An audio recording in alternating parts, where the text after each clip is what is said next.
and disseminating findings and using findings.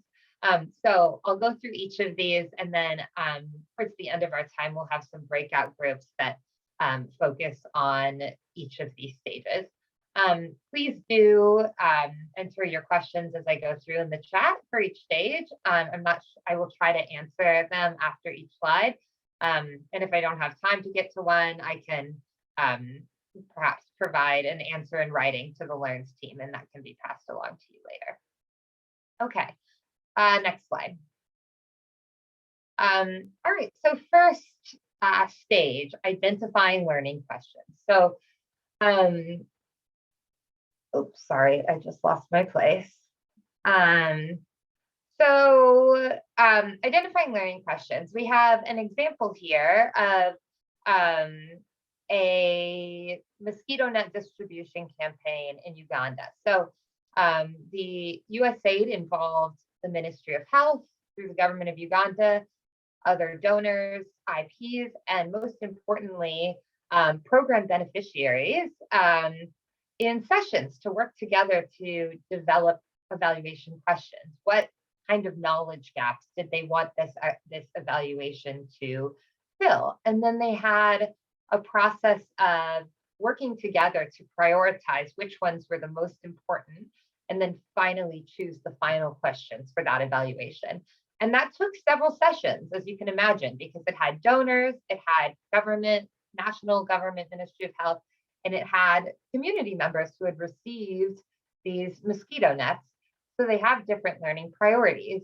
But the result there was that then all of these stakeholders were more bought into the evaluation and what they could learn from it. And some of you all noted in the chat at the beginning there that trust, there's some issues, or one barrier to this process is trust that, you know, the findings are actually going to be translated into action. And so involving local stakeholders in deciding what it is you're going to be learning through your research activity can help with that.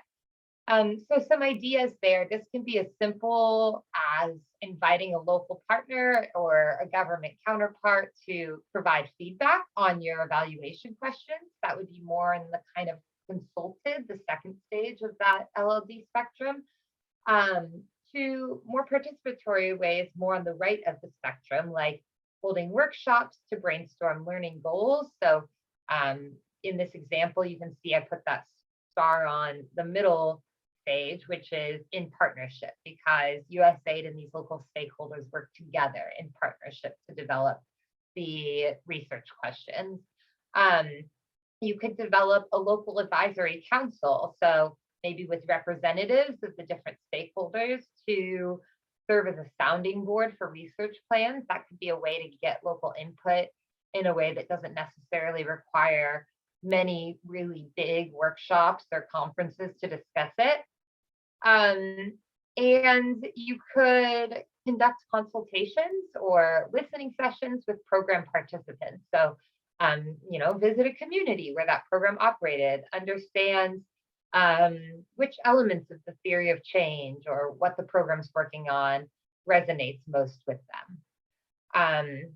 So those are just a few ideas for how you might involve local stakeholders in identifying learning questions. And for all the stages, these are just a few ideas. There are more in the documents, and I'm sure you all could come up with more that we haven't even thought of. So these are certainly not restricted lists. Move to the next slide. So next one is deciding to conduct research. So you have some learning questions. Maybe this one comes before identifying learning questions. Maybe it comes after, but you're thinking about whether you're actually going to put resources into a research activity. So in the example here, this local NGO in Malawi decided to conduct an internal evaluation of its program. And they made that decision not because the donor required it, but because they wanted it for their own learning and adapting their programming. And because of that, they were able to focus a lot more on what they wanted to learn for their own purposes and their own mission. And that's kind of the benefit of being able to involve local stakeholders in the decision to do research. This isn't always possible in USAID programs. I think we all know sometimes we just we have to do a gender analysis, or we've been told because of some regulation, or that we need to do some sort of analysis or assessment. But sometimes it is possible, and even if you can't fully give local actors that decision-making power over whether to do research, you can bring them in and thinking about how you might do the research, and engaging them in some of these other stages about what are your learning questions, how are you going to collect data, which we'll get to next. But a few ideas to consider here under the stage of deciding to conduct research. Thinking about who to involve. So you can use stakeholder mapping, and you'll get these slides when we move to breakout groups. And there's a link there on how to do different types of doing stakeholder mapping, but that can be as simple as just thinking about which actors have interest in the research, who has influence in the sector or issue you're working on, and then think about how you might engage them in deciding whether to do research, and whether they have any interest in that for their own learning purposes. That's a great way to get their buy-in for the research process. I think a lot of you said in the chat, incentive is an issue. Local stakeholders just don't have incentive to be involved in a really time-intensive way in research. And so if you can, involving them in the actual decision of whether to conduct research can be a great way to get their buy-in for that process early on, and might help them be more enthusiastic about spending time on it. You can do a simulation of use. So that's brainstorming how the research findings would be used with local stakeholders, and then kind of talking with them to weigh the cost of the research against the benefits for how findings would be used. And then lastly, think about accountability versus learning. So are we conducting a gender analysis because we're required to, or because it's generating knowledge that we and other local actors care about? And you can involve local actors in discussions about that, about, how might this facilitate our learning? And I think, let me just see if there anything in the chat. Let's see. There's a comment, Amanda, from Zoltan about how it can take time to get local stakeholders familiar with research fundamentals, and that the pace of implementation doesn't allow for that. It sounds like something that can also happen as you go through the process if you have their buy-in at this stage to conduct the research and they're incentivized. But if you want to comment on that, I'm also conscious of time and want to make sure we get through the rest of the ideas. Yeah, I'll just quickly comment and then make sure we can, because I know we have some good examples from the Vietnam team too. But yeah, I think that's a common misperception, or that may be one misperception, is that you need specialized skills to be able to engage in research. And sometimes that's true. Certain types of analysis or interviewing techniques might require some experience. But these types of things, thinking about like what do local stakeholders want to learn? What does the government ministry want to learn about how the community perceives their programs? Those are types of things that don't necessarily need specialized monitoring and evaluation knowledge for local stakeholders to be involved in. But and then to the other part of your question about time, yes, a big part of this, I think, is when you're planning for a research activity to build into the timeline and into the budget, the ability to have the time to do events with local stakeholders, do consultations. And we recognize that that's not always possible, but that is something the agency is trying to encourage more and more, is build that into your research timeline so that time is not such a constraint. But yes, that is to the commenter, that's Sultan, that is certainly a constraint that a lot of people face. All right, next slide. Next is data collection. So we all know that I saw that a lot in the chat, that there might be bias in data. People might not be comfortable responding. We all know that how we do data collection really affects the validity and the depth of our data. So involving local stakeholders in designing how you do that can make sure that it's appropriate for the context and for the types of people interviewed and for the topic of the research. I won't go into depth on this example because you can read it in the guidance note, but in Bangladesh, they had program participants do little skits or mini theater, little plays to figure out what was most important. And then they used that to develop indicators and conduct an evaluation using those indicators. Because theater is a common way people communicate and express themselves in Bangladesh. So that worked really well for that context. So you can be creative with the ways you collect data. A simple way you can do this is selecting data collection tools and developing them with program staff and participants to make sure they're appropriate for the context, piloting them to make sure people are comfortable with them. You can think about using methods that are a little more conducive to participants or the people who are giving you data, respondents, controlling the conversation. So sometimes quantitative surveys, there's a set list of questions, and sometimes that's appropriate. But using like a storytelling approach, like most significant change, for example, allows a little bit more freedom for the respondents to tell you what was important to them. And then lastly, hire local researchers. So, and budget sufficient time and funds to train those local researchers. Hiring local evaluation or research teams is not in itself necessarily participatory, but they do have more in-depth knowledge of country context. So that can really help them to kind of connect with respondents and help respondents feel comfortable and get some better data there. Next slide. And feel free to keep dropping questions. I'll look again before I hand it off to Fong. So analyzing data. So that includes planning data, analyzing, validation. This is also an opportunity for local participation. And this is one, to the earlier comment, that I think we often think about as requiring a really specialized skill set and needs to be led by professional evaluators. And there are some skills that it requires, but there are plenty of opportunities to involve local actors more. So for example, sometimes you're doing qualitative coding. So data coders with evaluation firms might lack an understanding of the local context. So they could involve local actors in developing the code book or to validate the code book or to find additional nuance within codes that the evaluation team may not have seen.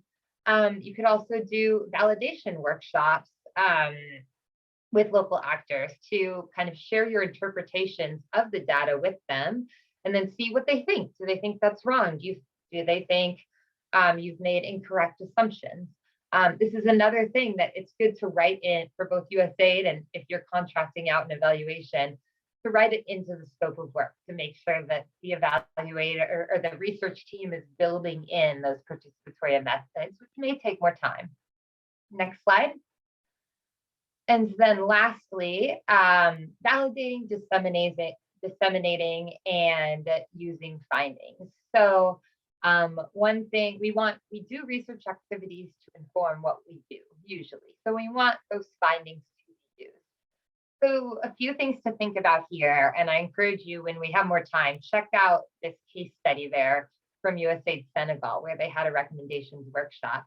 But think about what kind of reporting is appropriate. Maybe local actors are not going to read a full research report in English. So can you do a shorter version in the local language? You do a video? Can you share findings in a workshop and have people work together to develop recommendations and come up with their own action plans? You can ask local actors for feedback if you're committed to incorporating it. And then, yeah, so those are just a couple ideas. For the sake of time, I'll move on and hopefully we can talk more about other ideas in breakout groups. But I'm going to hand it over to Phuong to share a few examples from Vietnam. Hi, everyone. Can you hear me? Hello? Yes, Melody, we can hear you. Good, thank you. So echoing what Amanda just shared, we'd like to share with you some of the example that we have with participatory approach research across different stages of the research assignment. Over the past 2 years, USAID's Learn contract have conducted around 20 research assignment, and with great support from USAID and the collaboration from implementing partner and local stakeholder, we were able to touch upon some aspect of the participatory research. Starting with deciding to conduct a research assignment or not, Vietnam Forest and Delta final evaluation was actually requested and initiated by the Ministry of Agriculture and Natural Resources, and the evaluation was able to serve both USAID and the government's learning needs in reviewing the VFD program before moving forward to its next phase. The tuberculosis private sector engagement study is a special one. It's one of the research that can consider at the later end of the participatory research spectrum, because it's actually not just only requested by the National Tuberculosis Program, but the National Lung Hospital is actually the project owner and is now currently leading the collaboration with local governments in implementing the study. Once the decision on whether or not conducting a research assignment is made, the scope of the assignment is often developed by USAID with technical support from USAID Learns. The impact map activity review that we are doing right now is the assignment that we have a thorough engagement from the implementing partner throughout the scoping phase. So the scope of work of this assignment does not only reflect learning needs of USAID, but also reflect the learning needs of the IP who is now preparing for work planning process of the extension phase of the activity. This is also the assignment that we received tremendous support from local partners since the very first stage of the research in shaping the research. So we had initial consultation workshop with local partners in co-defining the sustainability definitions. And right now the research team is reviewing the activity through the lens of the sustainability spectrum that were co-developed by local partners. And we hope that the results will reflect the point of view of not just the USAID, the research team, but also the local partner. The Impact Med team was also very active in identifying the learning gaps for the assignment. Next slide, please. Promoting local stakeholder engagement has always been one of our priorities.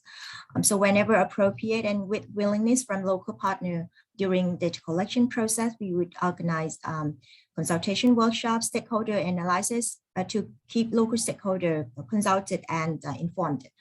The trade facilitation program midterm evaluation is a perfect example for that.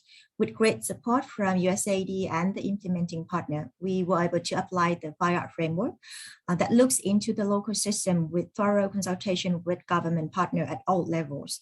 The evaluation turned out to be a very useful exercise that allowed us to understand the local system and provide recommendations that can promote sustainability.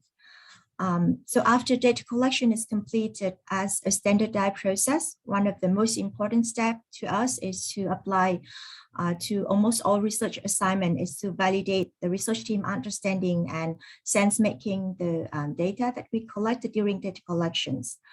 And if times allow, we always try to co-develop recommendation of the research with local stakeholders.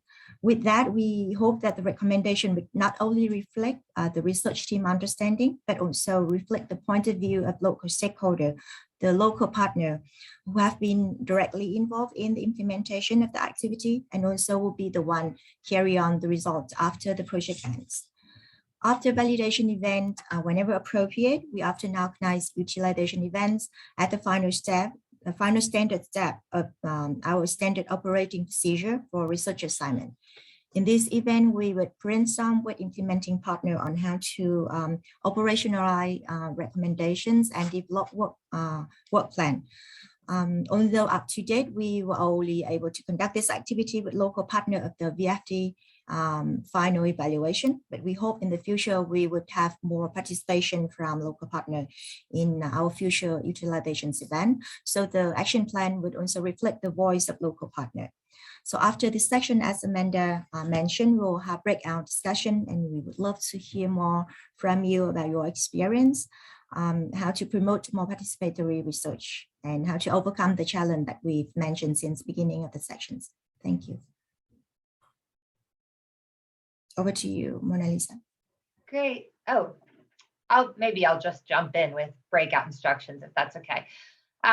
So we're going to now move to breakout groups for a few minutes, and they will be focused on these 5 stages we talked about. So what I would love everyone to do is think about a specific research activity that you've been involved in. So either you conducted it, or you participated in it, or you just heard about it. Anything is fine. And then in your breakout groups, we'll start by asking you to place a red star for where your engagement with local actors in that stage falls on the spectrum. And you'll have a facilitator to help you through that. But you heard some examples I discussed, for example, in the mosquito net one that fell in partnership in the middle. So you're going to do the same thing with your own example. And then we'll have some time to discuss ideas you have for how you could, in future research, make that more participatory or locally led. So I think with that, we are good to move to breakout groups. And I think in the chat here is the link to the slides where you should be at. So be sure to click on that. Yes, and as Mona Lisa says in the chat, we can stay after 10 for a while if you have questions. All right, so let's move to breakout groups.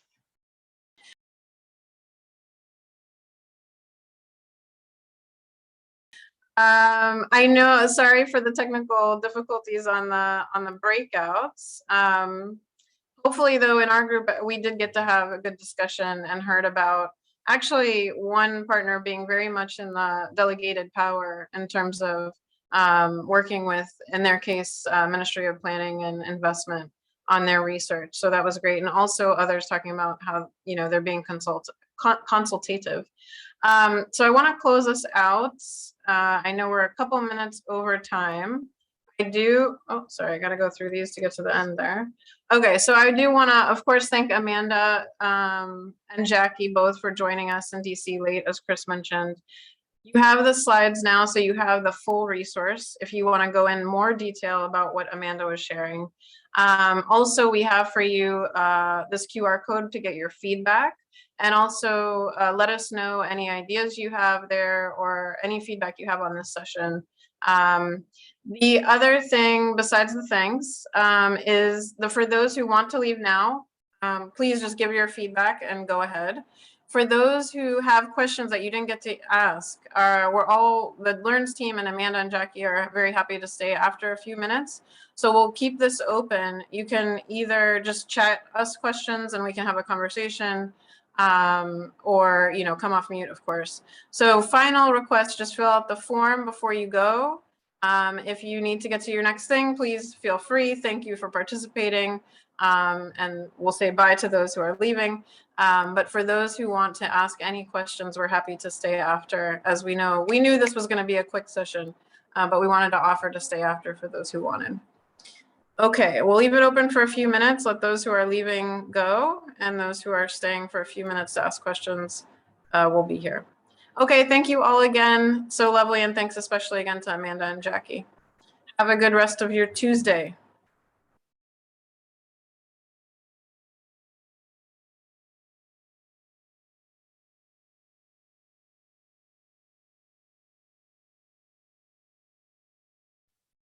So if people want to come off mute and ask any questions or put them in the chat, like Mona Lisa said, Jackie and I can stay a few minutes and answer questions. So please do feel free to do that.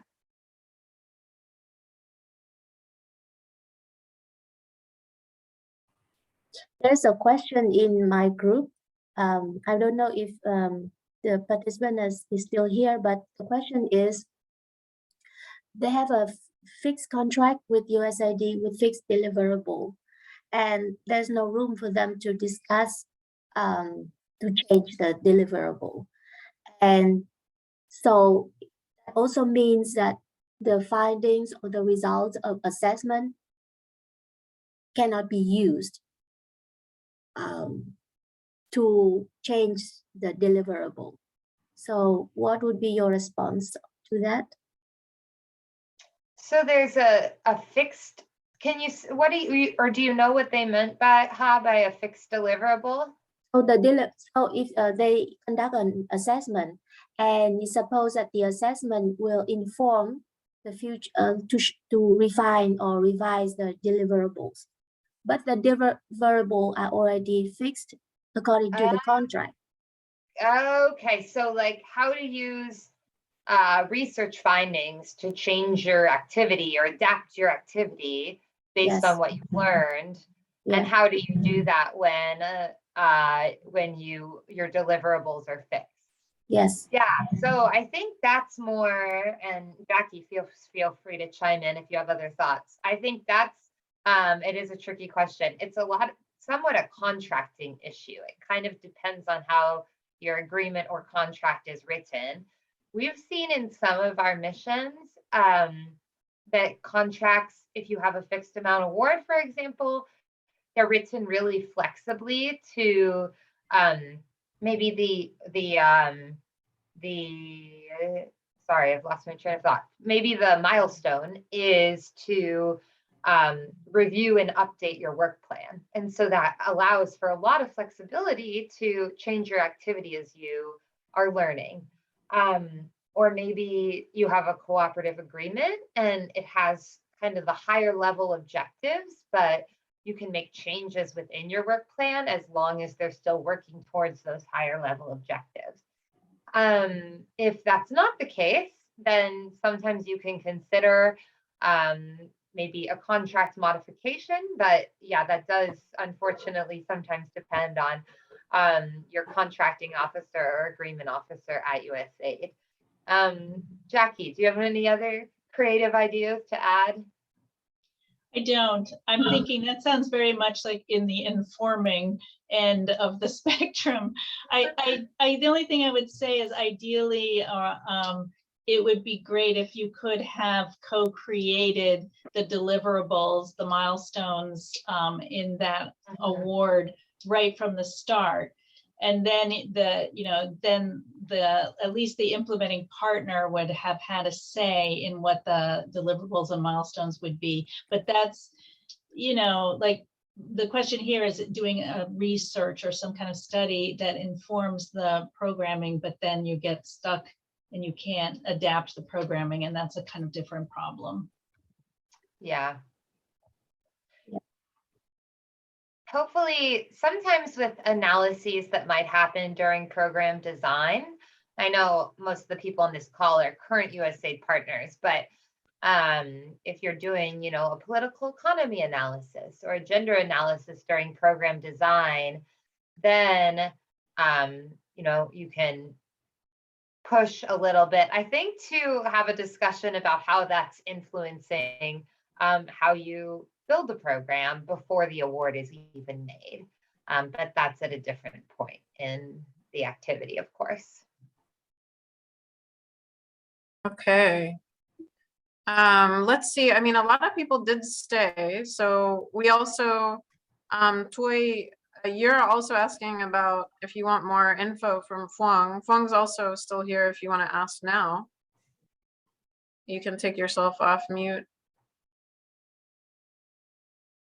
And others, for those who stay, this is just extra time. Any questions you have, please raise your hand, take yourselves off mute, put in the chat.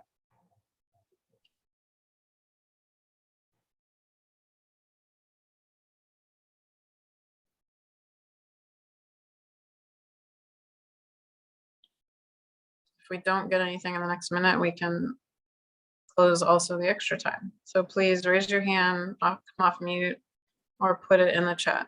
Please don't be shy. We're happy to answer any questions. We have This is Bao from Chris. NIH. Yeah. Oh, okay.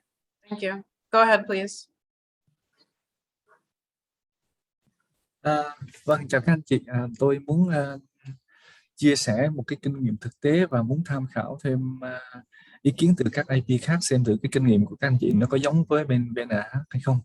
Đó là khi thực hiện các cái hợp tác với địa phương ấy, thì kinh nghiệm chúng tôi thấy rằng là hợp tác với cái khối tư so với cái khối công thì cái khối tư nó có cái mức độ hợp tác nó cao hơn, tức là trong cái sơ đồ 5 bước mà các anh chị đưa ra đấy, thì tôi thấy là cái khối tư nhân là nó đi nhiều hơn về phía bên phải, còn khối công thì nó đi nhiều nó cái mức độ hợp tác nó ít hơn. Đấy thì kinh nghiệm hợp tác của chúng tôi nó là như thế. Ví dụ như là hợp tác với các cái trường đại học tư. Oh, that's a really interesting. Oh, go ahead. Okay, you hear me? Ví dụ như là hợp tác xây dựng các cái chương trình đào tạo liên quan đến cái mảng khuyết tật với các trường đại học tư thì cái mức độ hợp tác sẽ rất là cao. Hay là hợp tác hoặc là nghiên cứu với các cái sở ngành ở địa phương, đó là các cái cơ quan công thì hoặc là các cái bệnh viện công thì cái mức độ hợp tác nó thấp hơn. Đấy, kinh nghiệm thực tế chúng tôi là như vậy. Các anh chị thế nào?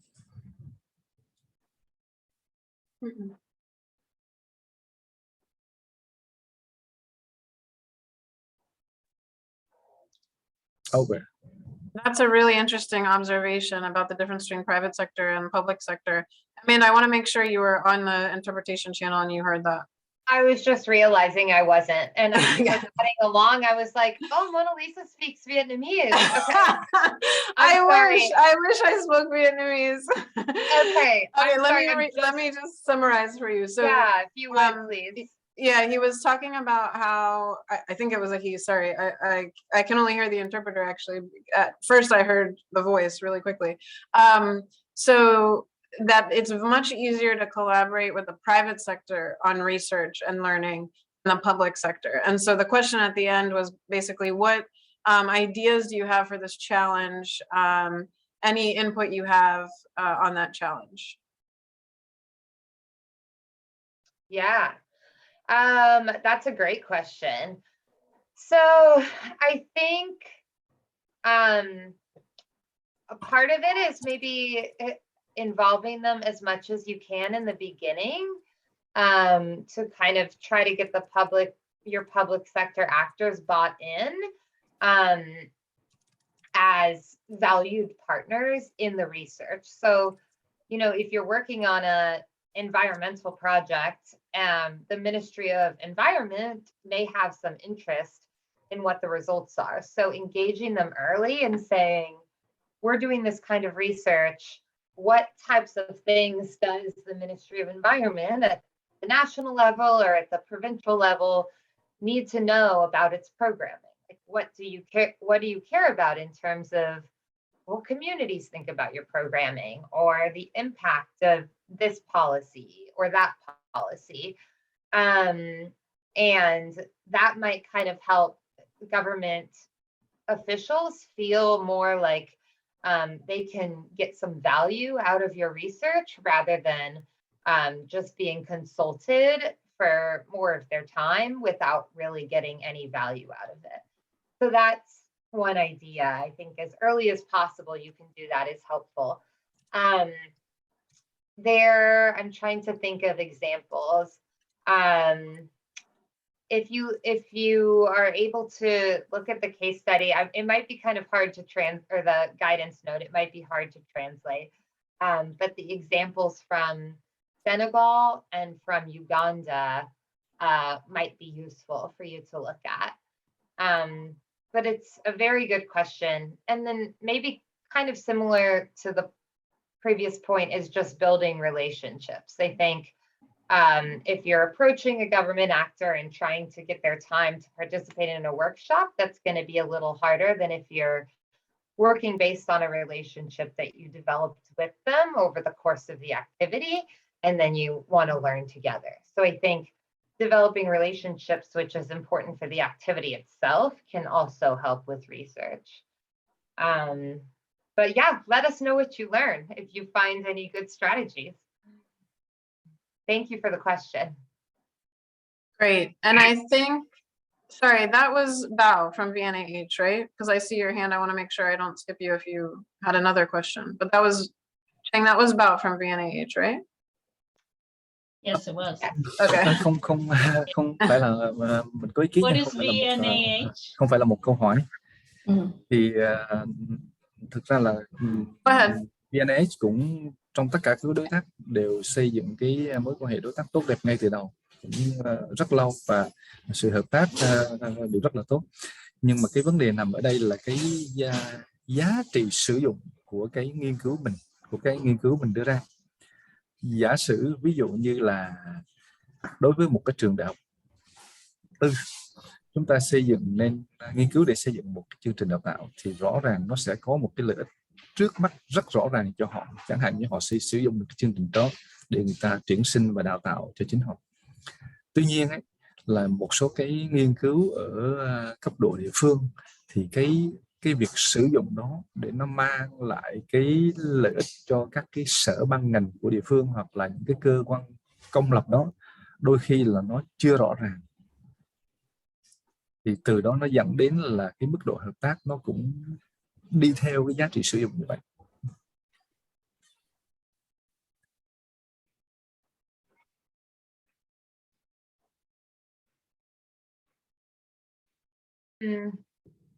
Yes, I do agree with No, that's with go ahead. Oh, sorry, Mona Lisa. No, go ahead.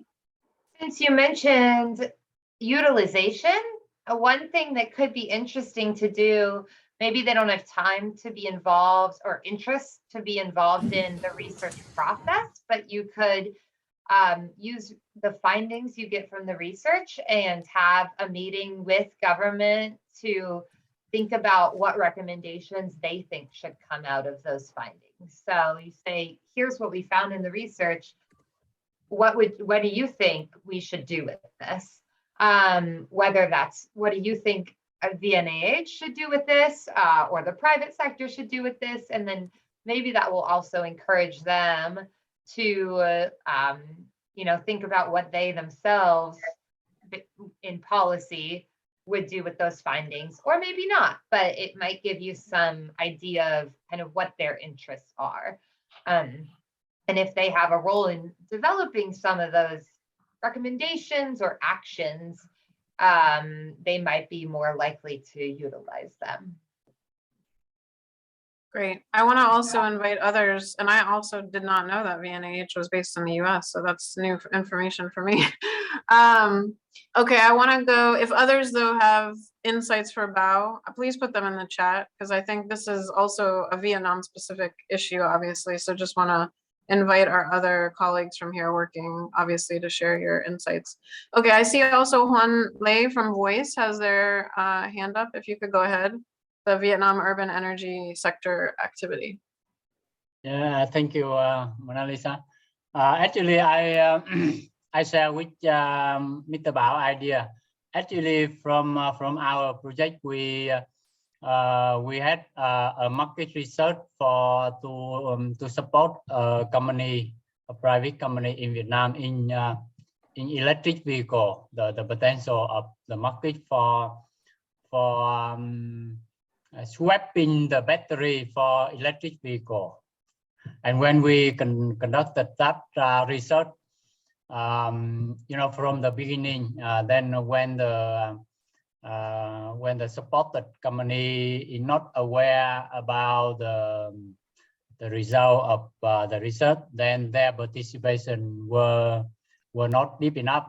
But later on, when we start sharing the questionnaire about and the interviewee, the methodology of doing the research, and especially the potential output, the potential information from the research, then their participation were getting deeper, and even they make very strong comment and request to change the questionnaire, to change the interviewee, and so their participation were getting deeper and deeper to ensure that the information from the research they can use it for their business. So more at the end of the research, even when we produce the research report, the input and comment, and especially requirement from the partner were very strong. And I think one of the critical reason is that because the research bring a lot of benefit to their company. So I do agree with Mr. Bao. So from this experience, I think come back with the local government partner, then maybe we need to consider this aspect. I mean that how to integrate deeper the research result benefit to the operation, the activity, or especially ongoing activity of the local partner, so that they can see the benefit. They can see why we need to do the research in this way or that way, so that they can benefit as much as possible from the research. Then their participation will be stronger. I think that is one aspect to consider. Thank you. No, that's great. Thank you. And your example actually made me, I took another lesson from it, which I don't know if it's the right lesson to take. But sometimes when we engage local stakeholders, we start with the big picture, and maybe they don't feel the motivation yet, or they're not interested, but actually maybe just giving them like, well, we want you to take a look at the survey, like a very detailed kind of point about the research. When they see the real questions and they see what you're going to ask people, and they might go, oh no, I don't want you to ask that, or oh, this is really interesting. So my takeaway actually was also think about, do you start big picture, or maybe you give like a very specific thing that you want input on, and then that starts a conversation that gets you back to the big picture of what you want to do with the research and why you're doing it. So anyway, that's what that was one thing that you got me thinking about when I was listening to you. Thank you for that. So others, we still have a few, a good number of people left, actually. I want to, again, open it up. If you have any final questions, please raise your hand or put it in the chat or come off mute. And if we don't hear anything in about a minute or so, we'll really close the extra time. Could I give a quick comment on the previous topic, just really quickly? And so it's an interesting angle that there's an organization that I'm aware of, a local organization actually they're in Honduras, and they were very deliberate when it was mostly, I suppose, their program implementation, but also when they were doing research and studies, that they would engage the local government or the government, but they would do so in a way that would give that government agency some of the credit for the outcomes. And it was really interesting because they did this very deliberately, because they wanted to not only get the buy-in from the government, but they wanted to lend credibility to government institutions, because there was such a lack of trust in government that nobody would go and utilize or demand from the government that they do, what government should do. They just all avoided the government. So it's a little bit of a different situation from in Vietnam, but I thought it was really interesting that they would just give credit to the government agency, even though the government agency did almost nothing, but they lent their name to it. And so they were co-branded with that agency, and it worked to get the government people like more interested, because they were actually getting good, publicity out of it. I know it's a strange example, but I was always really taken by that that was their very deliberate approach. No, that's a really good idea, actually. Bring them into it, get their name, so then also they want to stay engaged too, because later if it, they need to make sure it's going well as well. Yeah. Okay, please. Oh, go ahead. One more comment. I think to Jackie's point, thinking about, and to Bao's point earlier, thinking about participation in research is kind of similar to thinking about participation in any kind of programming. Like, what is people's incentive to participate? If they don't want to participate, then they're probably not going to, or they're going to like check the box, but not doing do it in a meaningful way. So I think that example, Jackie, is a good way of, yeah, thinking about like the government had interest in, you know, making itself look better in the community. And so the NGO is able to leverage that.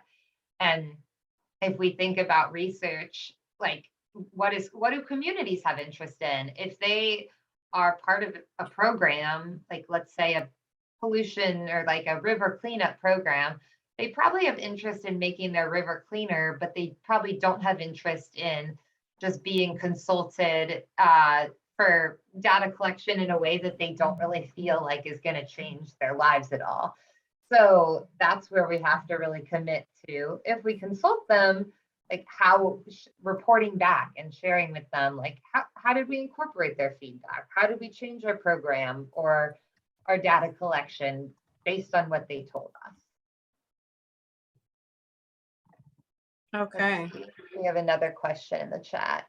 I think this next question is for you, Amanda. The localization indicators. Oh, wow, that's a big one. I think there's still a big question mark around that. So there's the two localization indicators, the 25%, which is a little more straightforward, 25% of funding to local actors, but not necessarily straightforward in terms of our USAID internal systems to actually track it. And then there's the 50%, which is, for background, for those of the call who might not know, by 2030, I think 50% of USAID programming will involve local actors in design, implementation, or monitoring and evaluation. And I think we're definitely thinking about that in our office that manages local works and is really involved in localization. I think we're thinking of doing a call across the agency to see what indicators already exist that missions are using to measure different kinds of stakeholder involvement. I could see it maybe becoming kind of a suite of indicators that may be maybe a little scary, but rather than one indicator, just because there are so many dimensions of that. But yeah, there's definitely nothing determined or decided yet on it.